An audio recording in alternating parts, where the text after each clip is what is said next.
for the short notice ng ating parang mini press conference. Meron na. Okay na, sige. Okay, so what are your questions? Ano pong inyong reaction dun sa or take or analysis dun sa naging mga pahayag ni Vice President Sara Duterte last Friday against the administration? Actually, nag-worry ako sa kanya, kay Vice President. Sa tingin ko, she needs to talk to some professionals and maybe some close friends and family para mailabas niya yung mga nasa damdamin at nasa isip niya. Mahirap anong tawag mo doon, o hindi mo i-share. So, yun lang po ang masasabi ko. Sana may mga close friends siya and family na nakikinig and ma-advisean siya na meron siya mga sessions na ilalabas niya yung mga damdamin na ganun. Bakit, sir? Bakit ganun ang advice niyo? Hindi siya usual eh. Yung mga nasabi niya, hindi usual po yun. At saka hindi rin yung na-verbalize niya yung naisip niya. Pero yung naisip niya, hindi usual eh. So, siguro kailangan meron siyang makausap na mas madunong sa atin. Na hindi usual na abnormal? Hindi siya usual eh. Sabihin ko na lang strange. So, ano yung matindi yung galit niya? Hindi ko nga alam. Kaya kailangan niya may kausap siya na mas madunong pa sa akin. Kasi abogado naman ako. Baka ibang field ang kailangan kausap ni VP. But of course, family can also help. So, dapat may close family, friends, relatives kausapin. Professional or doctor? Or professional. Yeah. Sige. May danger ba yun sa government natin o natin na ganito yung situation na kailangan ng Vice President at Hindi ako nakatingin ako sa positive ha. Mabuti nga itong ganito ka attentive to detail ang ating Vice President and willing to criticize the administration kasi nagkakaroon tayo ngayon ng check and balance. At least may check. Merong isang tao diyan na inaanunsyo niya sa buong bansa at sa buong mundo na andyan siya to check the administration. So that's a welcome development sa isang demokrasya that there is someone, some party, some group checking the administration. Pero sir, ang parang sinasabi pinagkakalinya ng Vice President is yung investigation sa kanyang paggamit ng confidential fund. To which, sir, during 2-hour press conference niya, Wala siya. Kaya hindi mo nga malink eh. Hindi mo nga malink yung dalawa. So, sana tinanong ninyo siya. If you were there sa press con, ano naman masasabi niya doon sa House hearings about the expenditures of the department, no? Department of Education, while she was the secretary. Sana tinanong siya para nabigyan siya ng opportunity to respond. So how would that affect po your take on the proposed OVP budget, sir? Kasi wala na confidential fund, sir, pero diba, sir, tinitingnan niyo din yung past, yung paggamit ng pondo in the past. Sa Senate, although nag-hearing kami using NEP figures, yun eh. Ang formal na iti-take up namin sa floor would be the committee report ng aming Committee on Finance na ang kanya namang ipaprocess ay yung General Appropriations Bill na galing naman sa House. So, that means mag-uumpisa kami most likely sa mas maliit na halaga. Hindi doon sa presented ng NEP na 2 something billion. Ito yata less than a billion na. So, yun po pag-uusapan namin. Ako naman, at least hindi na pinag-uusapan ang 1 peso budget o 0 budget. Na tama naman. Hindi mo naman sinizero ang Office of the Vice President. Dapat bigyan mo ng sapat na budget yan to operate as the Office of the Vice President. Ulitin ko, ano ang mandato ng Office of the Vice President? To prepare the Vice President to be President at any time. That is the main. Ano ka nga eh? Spare tire ka nga eh sa ating governmental setup. Spare tire ka ang Vice President. Pero mabigat ang responsibility mo. O, pag ma-flat, ready ka maging presidente. O, yan, that's the, so yan ang paghandaan. Any other questions? Ano lang po sa draft board ko, paano po ba magiging structure? It will be the Blue Ribbon, it's called a subcommittee, and then when do you plan to start? Ano po ang inyong Ito po yung nalaman kong plano, no? Kasi naka-break ang Senado ngayon. Ang rules namin, only the Senate Blue Ribbon can hold hearings even if walang referral from the plenary. So yun. So yun ang ina-apply yata ni SP Cheese na rule. Kung gusto ng ibang senador na magka-hearing kami during the break, only the Senate Blue Ribbon Committee can do it. But what is kung yung chairman or chairperson ng Senate Blue Ribbon has no time during this last 2 weeks of the break, she can always form a subcommittee. Ginagawa ko rin naman yun as chair of the Justice Committee na subcommittee. And I think she will be forming a subcommittee nung usapan nila ni SP Cheese, and she will be naming me as the chairman of the subcommittee. And kung gagawin po ni Chairperson Senator Pia Cayetano yun, tatanggapin ko po yung designation ko. And then, that means ginagawa namin ito so that we can hold the hearing in this coming 2 weeks. So dapat, yun po ang gagawin natin. We will have to fast track everything. At kung ma-formalize na lang muna lahat, then I will have to fast track everything. I will now, tatanungin ko sino ba ang nag-file ng reso na ito, tatanungin ko yung senador na yun, okay, sino ang resource persons na sa isip mo, and then magre-research din kami ng sarili namin, mag-imbita kami ng resource persons bilang subcommittee in coordination with the mother committee, ang Senate Blue Ribbon. But we will make it a realistic list. Huwag yung sobrang dami ng inimbita, imposible naman din mapasalita sila or matanong sila sa ilang oras ng hearing. So we will be realistic with our approach. Okay?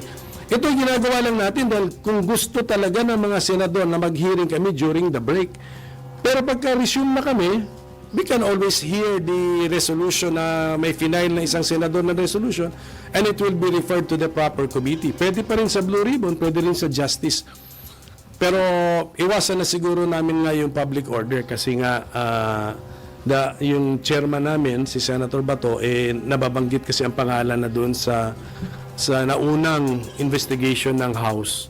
So, it's either kahit anong term na gamitin mo, delikadesa, or custom or tradition, merong marami ng dahilan na wag siya ang mag-chair. But as a member of the Senate, attend siya kung gusto niya.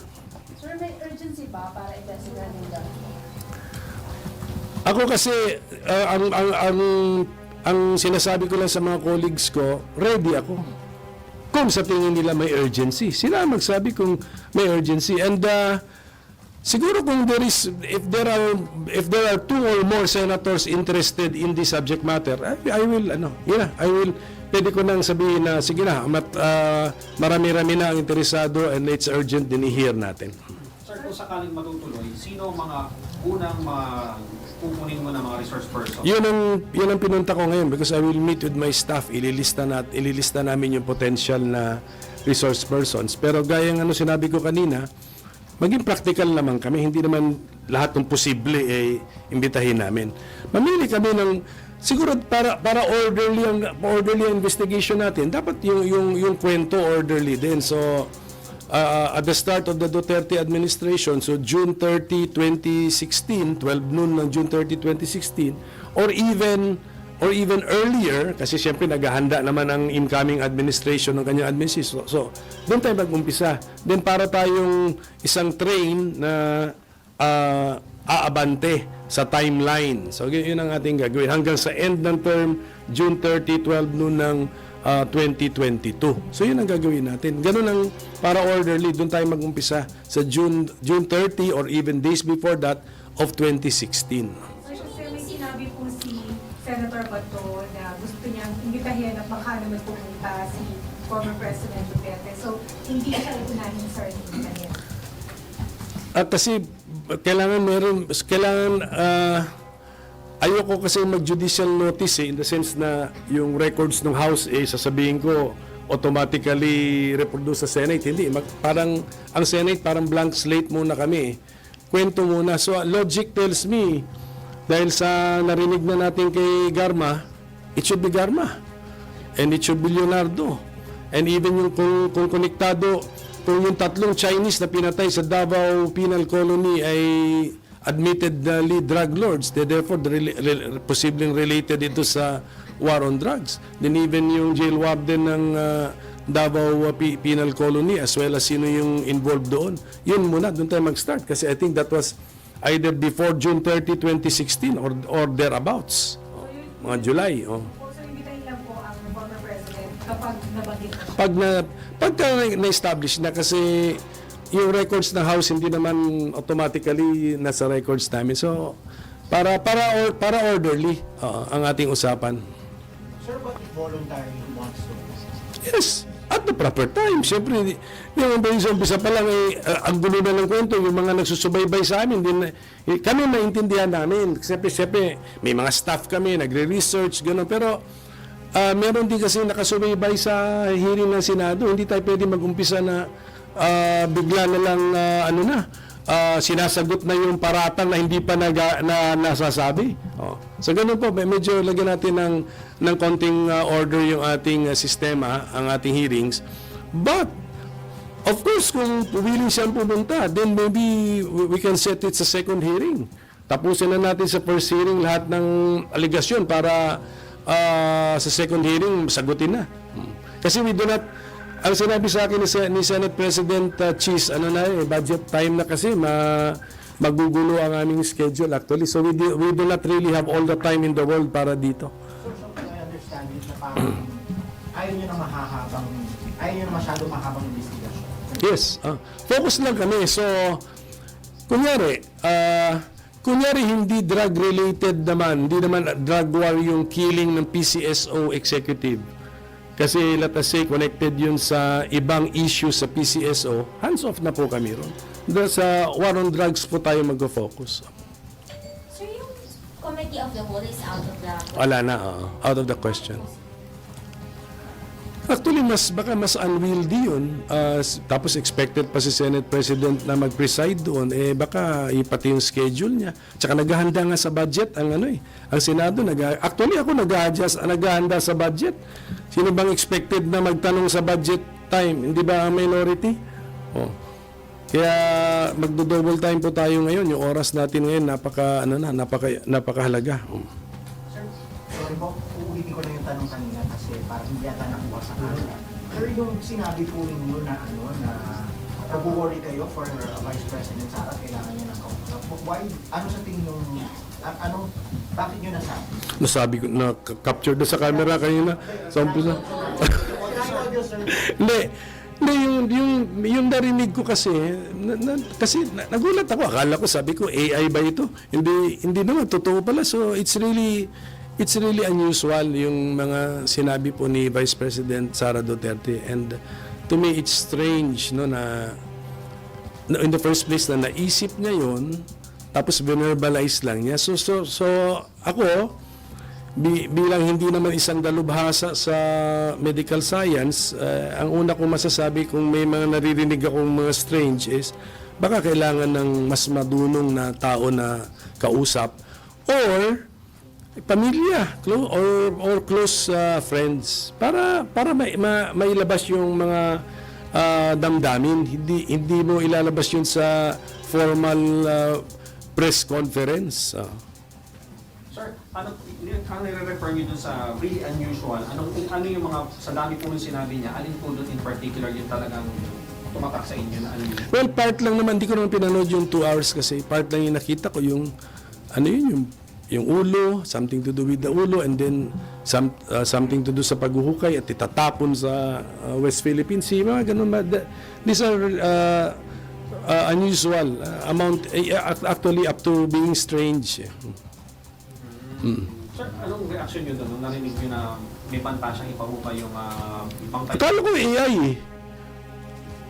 AI pero double check ko muna. Siyempre, sa panahon na yun, double check mo lahat. Sabi ko, tika muna, ano ba ito? totoong nangyari or ginamitan na ng mga artificial intelligence technology. So yun ang una kong reaction, just to be bago ka talaga tunay na mag-react sa something na nakikita mo online, ipapa-double check mo na kung totoo nangyari o hindi. Do you think, sir, may chance pa na magkasundo ang magkabilang panig? Sana meron mag-attempt, pero hindi ko na i-blame yung mediator kung hindi siya mag-succeed. Medyo, sa akin palagay, medyo masyado nang malayo, masyado nang nagkahiwalay. Pero sana meron pa rin mag-attempt. Pero best effort na lang, at saka wag natin i-blame ang mga mediator. Palakpakan natin sila, appreciate natin yung effort nila, but kung hindi magtagumpay, we should understand. Okay, thank you. Thank you.